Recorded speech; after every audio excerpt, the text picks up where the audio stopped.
Bite-sized. Welcome to another edition of Gaikoku Gamers Bite-Sized. This is Mike Fraser. Did I say bite-sized? Oh, sorry there, I meant bite-sized. Anyways, news! Making news today is Nintendo back in the news. It looks like Nintendo may be in the development stages of a next-gen console. Something to be better than the Wii U, hopefully. It looks like they just posted a job recently, I think within the last 24 hours, maybe. It's for a senior software engineer, architect, and it's to evaluate and work on hardware graphics, GPU, and to base their findings on performance of what's going on in the market today for graphic chips in computer cards and game systems, and pretty much make a new hardware that's very reliant heavy on GPU. Requirements, they said the requirements, the ideal candidate will have experience working directly with GPU architecture and design team with significant responsibilities. Low power and SoC design experience would be a plus. This candidate is expected to have good architectural insights and the ability to apply for that setting for future graphic in the direction of Nintendo. So this person who gets this job will be not only working on the graphics, I guess the main GPU and the graphics engine on their newer system, but it looks like in future endeavors in the graphical direction that Nintendo wants to head in the future. Of course, you have to have a bachelor's degree, a graduate degree is preferred in computer science, engineering, electrical engineering. 5+ years of lead or architectural role experience are required. I mean, it's a pretty high-end job. It's not a huge requirement, bachelor's degree and 5 years experience. That's not bad for something as big as this. What will the new system call? Who knows? Who knows what's really going on? Everything points to a new system. Their game agent was reporting that they are developing a new next-gen system. Now, this is actually being done. It will be developed and headed up by their Redmond, Washington offices. This is not going to be done in Japan and Kyoto, where it's normally done. Something like this is done. This is actually a job posting for Redmond, Washington position to be working on this in Redmond, Washington, which is I think highly unusual for them. Usually, like I said, stuff like this gets put out to their Kyoto office in Japan. I'll be excited to see down the road to see what develops from this. It's interesting enough to post an article on it. I thought it was a pretty, quite a big bang of news for Nintendo there. Wii U come November will be 2 years old. Hard to believe, 2 years old already. But yes, it will be 2. And it's not a huge, long lifespan for a Nintendo system. Who knows when this system plans to be out? I mean, I don't see the Wii U having a 5-year lifespan, but I don't see, the system coming out next year as well. But, this is kind of sometimes normal practices. People that, they have a new system out. Usually within 2 or 3 years, they're usually planning the planning stages of what their next iteration of their system will be. So, it's no big surprise that Nintendo is working on a new system. I mean, it's just par for the course for any hardware manufacturer. Once your new product's out there for at least a couple years, you should already be in some kind of designing phase, anyways, to see where you're going to be taking your architecture to the next stage when that area arises. Now, will we see long lifespans like the last generation? What was it, 8 years, I think? And the PS2 even lasted, between 10 and 12 years?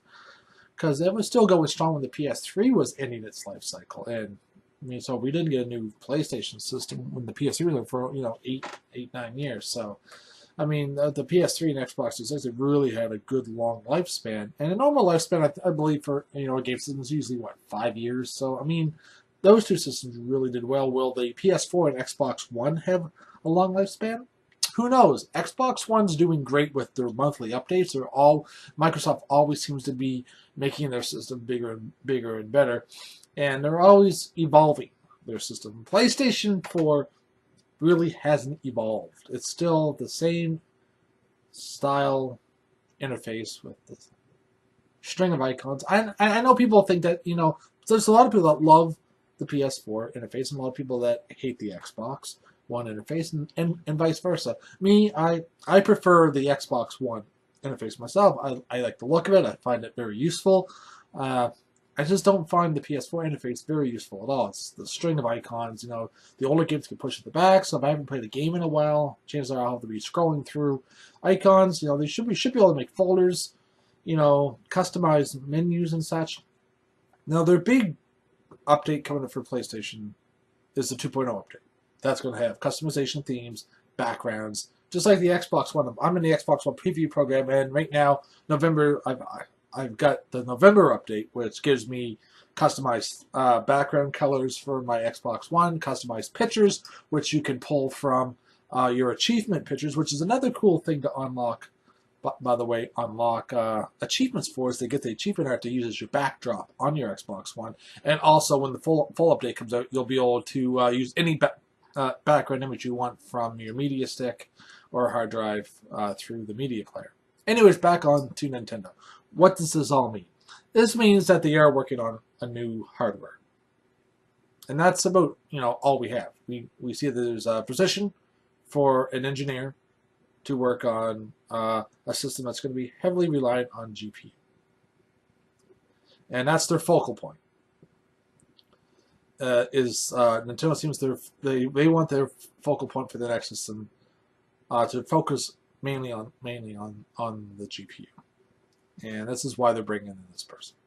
And like I said, since you're already saying that it is a next-gen system, hopefully it won't be underpowered. I mean, it was a good idea of what they had. The Wii U sounded good on paper. It did that. It was better architecture than PS3 and Xbox 360 with a bit more RAM, faster processor. PS3 was still very powerful with the cell processor. I don't think, they got a totally different type of architecture than what the Wii U had. But you knew as soon as Microsoft and Sony put out their specs for the PS4 and the Xbox One, already it crippled the Wii U. And I think that's one reason why third-party developers didn't stick around. And I think another reason is a lot of the games now are heavily DLC, and you only got 32 gigs of space. So if you bought your game digitally, which probably took up most of that space, where's the room for the DLC? The developers would have to rely that people are buying external hard drives to store their information on, to install their software, to install the DLC on. And you just can't do that. You can't take a chance. And I can see, slowly down the road, I can see why developers started to say, you know what? Everyone's worried about graphics, frame rate, blah, blah, blah, blah. We can give the best experience on these systems.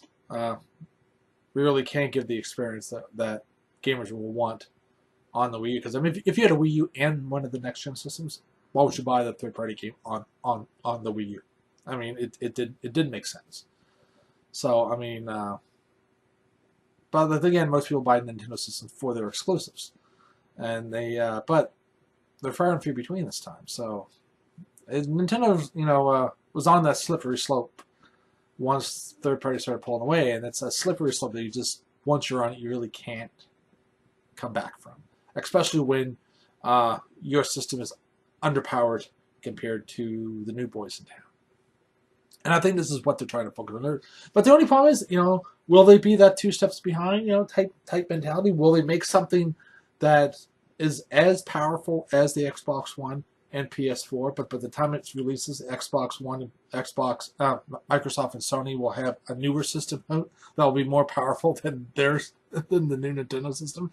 I mean, they're playing catch up, but in a very slow manner, and I think that may hurt them. But hopefully, when by the time they get this machine, to the stages where they can talk with and show specs, prices on hardware should be down even more than what they are now. will we be seeing their system like, with 16 gigs of RAM, a 2 terabyte hard drive? No more 500 gig hard. They have to go hard drive. They can't do flash. They did 32 gigs.